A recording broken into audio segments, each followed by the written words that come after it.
кара с 350 кубиков КТМ, Бисер Асенов с 450 кубиков Сузуки. Нека да видим старта на двамата състезатели. 5 секунди и старт.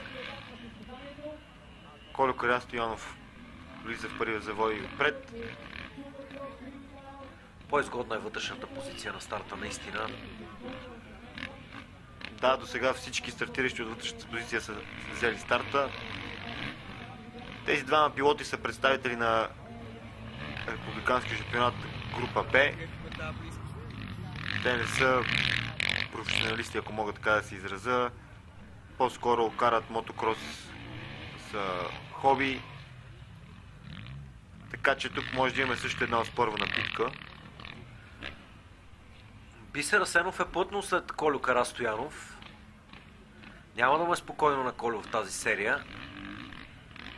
Да, се позабави Бисер малко на рулетката. Явно последните бабунки вече доста затормозяват състезателите.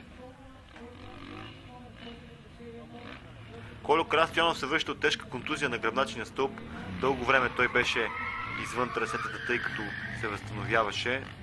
Да се надяваме, че вече е 100% окей и ще може да покаже на нас и зрителите едно добро каране в днешния ден. Отвори малко преднина Кольо, който кара с 350 кубиковия КТМ, както вече казах. Това е един интересен мотор. Австрийската компания КТМ се опитала да направи мотор, който да е лек за каране и удобен като 250 кубиковия, а в същото време е мощен и силен като 450 кубиковия.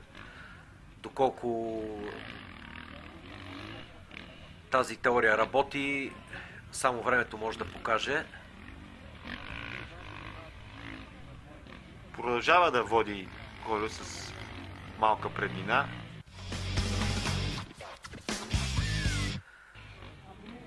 Вече сме прехвърляме в предпоследната обиколка на състезанието. Кольо Карастоянов убедително напред, пред Бисер Асенов.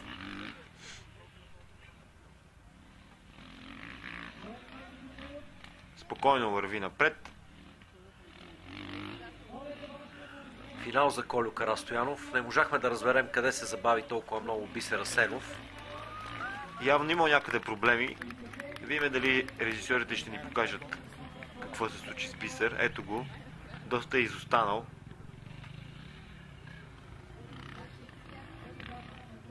Той ще остане за серията от последен шанс, докато Кольо Карастоянов директно продължава във втори кръг. Финал и за Бисер Асенов.